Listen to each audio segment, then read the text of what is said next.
नमस्कार दोस्तों, पीडब्ल्यू ज्ञान कोश पर एक बार फिर से आपका बहुत बहुत स्वागत है। दोस्तों, एक सवाल अभी उठा है जिसमें ये बताया जा रहा है कि क्या इंडियन प्लेट दो पार्ट्स में टूट रही है, जिसके चलते एक हिस्सा यूरेशियन प्लेट के साथ कोलाइड करता हुआ नॉर्थवर्ड ज्यादा मूव कर जाएगा और दूसरा हिस्सा रह जाएगा पीछे।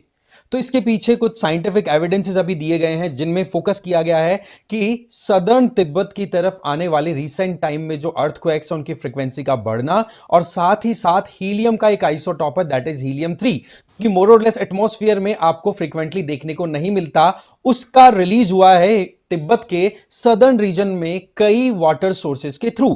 तो ऐसे में यह सिग्नल कर रहा है कि क्या वाकई में यहां पर इंडियन प्लेट ब्रेक कर रही है क्या। तो इस चीज को हम यहां पर पूरा डिटेल में एक्सप्लोर करेंगे। तो सबसे पहले हम शुरू करते हैं कि किस तरीके से इंडियन प्लेट जो थी वो सदर्न पोल के पास लोकेट हुआ करती थी और आज वो मूव कर रही है नॉर्थ ईस्ट की तरफ। और ये मूवमेंट का जो सिलसिला था वो ज्यादा भी नहीं, तो आज से 70 मिलियन साल पहले शुरू हो चुका था। इसका मतलब ये हो गया 7 करोड़ साल पहले ये मूवमेंट हुआ, और जिसका नतीजा ये है कि नॉर्थ में यूरेशियन प्लेट और फिर बीच में जो टेथिस सी था वो गायब हो गया, और उसके फिर बाद में हमारी इंडियन प्लेट लगातार एक तरीके से कॉलिजन कर रही है यूरेशियन प्लेट के साथ में। तो यहां पर एक तो देखो साइंटिस्ट जो है ना उनके सामने एक बहुत बड़ा सवाल ही आता है कि देखो नॉर्मली हम देखते हैं कि जो हैवी प्लेट होती है वो क्या करती है, वो सबडक्ट करेगी, नीचे की तरफ जाएगी लाइटर प्लेट के। तो यहां पर यूरेशियन प्लेट की बात करें तो ये भी ओशन आपकी कॉन्टिनेंटल प्लेट है, और जो इंडियन प्लेट है वो भी आपकी कॉन्टिनेंटल प्लेट है। बट यहां पर देखा क्या जाता है कि कॉन्टिनेंटल प्लेट होने के बावजूद भी इंडियन प्लेट है वो कॉन्टिनेंटल प्लेट यूरेशियन प्लेट के नीचे सबडक्ट कर रही है। तो ये एक तो एबनॉर्मल बिहेवियर बताया जा रहा है इंडियन प्लेट का। इसके पीछे देखो एक तो लॉजिक जो बनता है वो है डेंसिटी डिफरेंस। भाई सीधी बात है, हमें पता है कि ओशियनिक क्रस्ट जो होता है वो सीमा से बना हुआ होता है, सिलिकॉन एंड मैग्नीशियम से। वहीं पर कॉन्टिनेंटल क्रस्ट आपका सियाल से बना होता है, सिलिकॉन एंड एल्यूमिनियम। तो सीमा जो है वो डेफिनेटली सिलिकॉन एल्यूमिनियम के नीचे जाएगा क्योंकि सिलिकॉन एल्यूमिनियम थोड़ा लाइट होता है। तो ये जो सिनेरियो है ना, ये सिनेरियो यहां पर एज इट इज अप्लाई नहीं हो पा रहा क्योंकि कॉन्टिनेंटल क्रस्ट ही किसका है, इंडियन प्लेट का।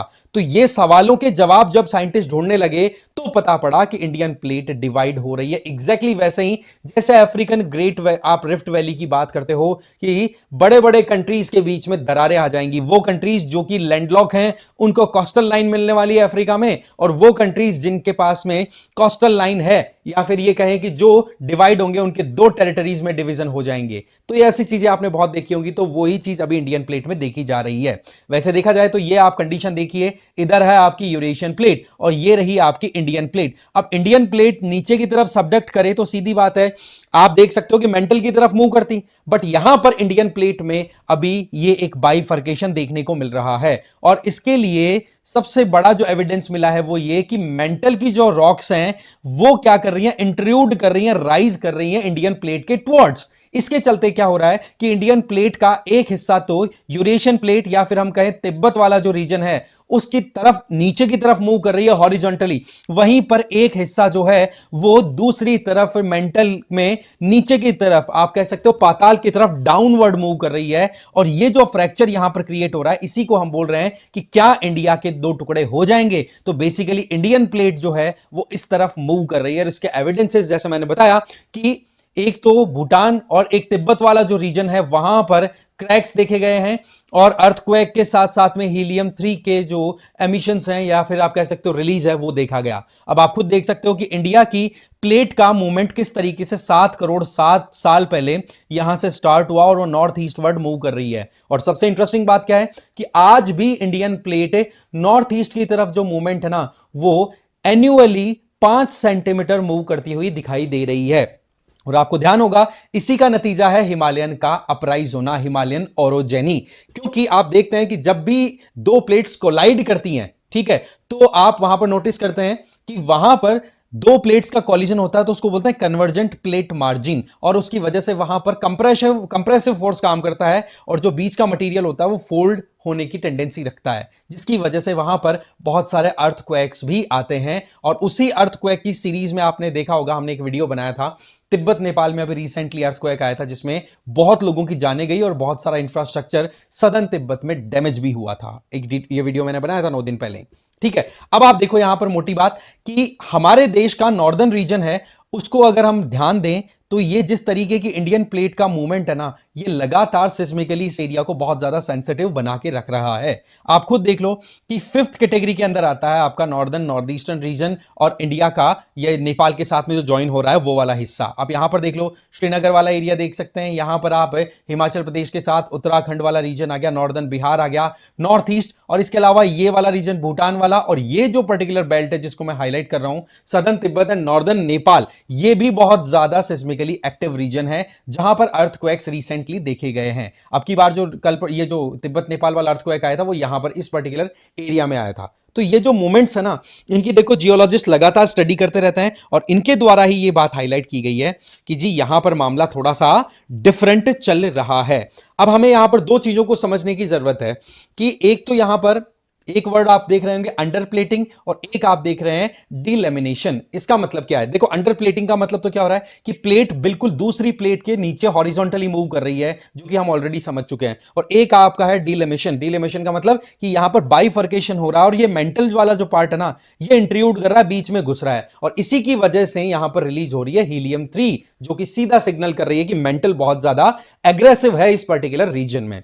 वैसे इंडियन प्लेट की हम बात करें तो इंडियन प्लेट नॉर्दर्न हेमिस्फीयर में लोकेटेड मेजर प्लेट्स में से एक है, जिसको 4 प्लेट्स सराउंड करती हैं। एक तो यूरेशियन प्लेट आपकी नॉर्थ और नॉर्थ ईस्टर्न रीजन में, इसके अलावा अरेबियन प्लेट है जो माइनर प्लेट है वेस्टर्न रीजन में, साउथ वेस्ट की तरफ अफ्रीकन प्लेट और साउथ ईस्ट की तरफ ऑस्ट्रेलियन प्लेट। वैसे देखा गया हो तो आप लोगों ने पढ़ा होगा कि इंडो ऑस्ट्रेलियन प्लेट लिखा जाता है, इंडो ऑस्ट्रेलियन प्लेट। बट अभी रिसेंट टाइम में जिस तरीके की सिस्मिक एक्टिविटीज यहां पर देखी गई है, जिसके चलते ये नोटिस हुआ कि इंडियन प्लेट का मूवमेंट तो नॉर्थ ईस्ट की तरफ जा रहा है और ऑस्ट्रेलियन प्लेट का मूवमेंट ईस्ट की तरफ जा रहा है। तो ये जो फ्लो का डिफरेंस है ना, ये इशारा करता है कि दोनों प्लेट्स अलग अलग हैं। इसके बारे में अभी एविडेंसेस का और प्रॉपर गैदर होना बाकी है, बट ये इशारा साफ साफ कर रहा है कि वाकई में ये सेपरेट प्लेट्स हैं। अब आप देखो कि ये जो भूटान वाला रीजन है ना, यहां पर आपको क्रैक्स देखने को मिल रहे हैं। इस तरीके के क्रैक्स बहुत सारे आपको सोशल मीडिया पर देखने को मिल जाएंगे। और एक्सपर्ट्स का तो यह कहना है कि प्लेट टेक्टोनिक्स की जब स्टडी की जाती है तो प्लेट्स का तो कुछ ऐसा बिहेवियर होता है कि मानो एक कपड़ा है या एक रस्सी है जिसको एक तरफ से खींचा जा रहा है, दो तरफ से धक्के लग रहे हैं। ये जो प्रोसेस, इस प्रोसेस में बहुत कुछ जो एरिया है प्लेट्स का वो एक्सपेंड होता है, कई जगहों पर प्लेट्स एक दूसरे से टकरा करके कंज्यूम भी होती है। बट आप ध्यान दें, जहां पर दो प्लेट्स टकराती हैं वहां पर मटेरियल का कंजम्पशन भी होता है और वहीं पर आपके under beneath the surface cracks भी क्रिएट होते हैं और उन क्रैक्स की वजह से ही वहां से एनर्जी रिलीज होती है, जो कि हमें फिर बाद में अर्थक्वेक के फॉर्म में फील होती है। और अभी रिसेंट टाइम में जिस तरीके से इंसिडेंट्स देखे जा रहे हैं ना, ये वाकई में बहुत ज्यादा हो रहे हैं। अभी जो इंडियन प्लेट का बाइफर्केशन डिलिमिनेशन बताया मैंने, डिलिमिनेशन, इसमें क्या हो रहा है कि ये वाली जो पोर्शन है नीचे वाली जो मेंटल की तरफ मूव कर रही है, एक तो आपका हो गया अंडर प्लेटिंग, वो तो सीधा का सीधा तिब्बत के नीचे की तरफ मूव कर रही है एक पोर्शन तो, बट ये जो इधर की तरफ जा रही है मेंटल की तरफ, पाताल की तरफ, ये अभी तक बताया जा रहा है कि 100 से 200 किलोमीटर गहराई तक तो ऑलरेडी जा चुकी है। इसका मतलब ये लगातार है, प्रेशर इस पे लगातार बना हुआ है और इसी का नतीजा है कि वहां पर हीलियम 3 रिलीज हो रही है। एक्सपर्ट्स तो मैंने बताया ना कि किस तरीके से ये कॉन्टिनेंटल प्लेट का बिहेवियर भी बड़ा डिफरेंट यहां पर फील हो रहा है। अच्छा, ये रिलीज कहां से हो रहा है? यहां पर आप देखो एक फॉल्ट है, मैं एक बार हाईलाइट कर देता हूं आपको एक्यूरेटली। ये देखो YTS फॉल्ट, जिसको यारलुंग शेंगपो सिचुर जोन भी बोल देते हैं, ब्रह्मपुत्रा रिवर जिस फॉल्ट के थ्रू फ्लो होती है, वहां पर आप देखो कि हीलियम के मतलब पानी के जो सोर्सेज है ना, उनसे हीलियम रिलीज हो रही है। इसी वजह से बोला कि यहां पर अभी मेंटल बड़ा एग्रेसिवली काम करता हुआ दिखाई पड़ रहा है। इसके अलावा यहीं पर आप देखेंगे कि 2 और पर्टिकुलर रीजन्स के अंदर स्टडी हुई है जहां पर ये हीलियम के एविडेंसेस मिले हैं। एक का नाम तो है आपका यागोदा गुलू, यगोदा गुलू रिफ्ट है, और एक है कोना संगरी रिफ्ट। ठीक है, एक तो यगोदा गुल्लू रिफ्ट है और एक आपका कोना संगरी रिफ्ट।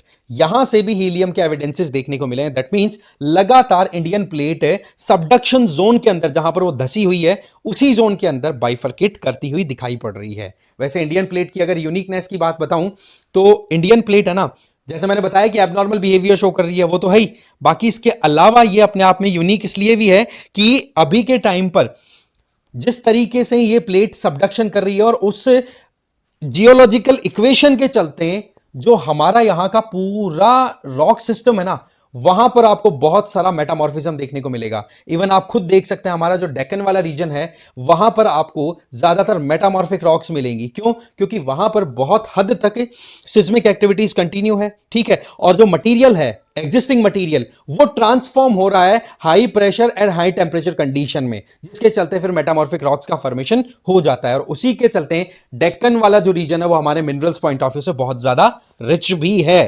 तो ये आप देख सकते हैं किस तरीके की इक्वेशन डेवलप हो रही है। अब आपको मैं आगे जाने से पहले एक क्वेश्चन जरूर पूछना चाहूंगा, आप उस बारे में कमेंट जरूर करें। बट यस, पहले मैं बता दूं कि PWIS की तरफ से यूपीएससी फाउंडेशन कोर्सेज चलाए जा रहे हैं, जिसमें 2026 के जो एस्पिरेंट्स हैं उनके लिए संकल्प और टाइटन, 2025 के जो एस्पिरेंट्स उनके लिए प्रहार और टाइटन मीडियम आप अपने हिसाब से देख सकते हैं। इसमें आपको लाइव एंड रिकॉर्डेड क्लासेस में सीसेट और जीएस दोनों इंक्लूड मिलेंगे। इसके अलावा एमसीक्यूज और मेंस आंसर राइटिंग प्रैक्टिस, और आपको पीडीएफ फॉर्म में कंटेंट भी दे दिया जाएगा जिससे कि आप अपनी पढ़ाई अच्छे से कर सकें। एडमिशन बिल्कुल ओपन है, लिंक डिस्क्रिप्शन बॉक्स में दिया हुआ है, और आप मुझे फॉलो कर सकते हैं टेलीग्राम पर इस क्यूआर कोड को स्कैन करके। तो मेरा क्वेश्चन आप लोगों से यह है कि पूरी दुनिया को हमने देखा, आप देखते हैं कि प्लेट टेक्टोनिक थ्योरी के अंदर प्लेट्स में डिवाइडेड है पूरा अर्थ का पोर्शन। तो यहां पर सवाल यह है कि लार्जेस्ट ओशियनिक प्लेट कौन सी है, लार्जेस्ट ओशियनिक टेक्टोनिक प्लेट कौन सी है? आप इसका आंसर जरूर कमेंट करेंगे, ठीक है। तो इस वीडियो में इतना ही था। Thank you very much.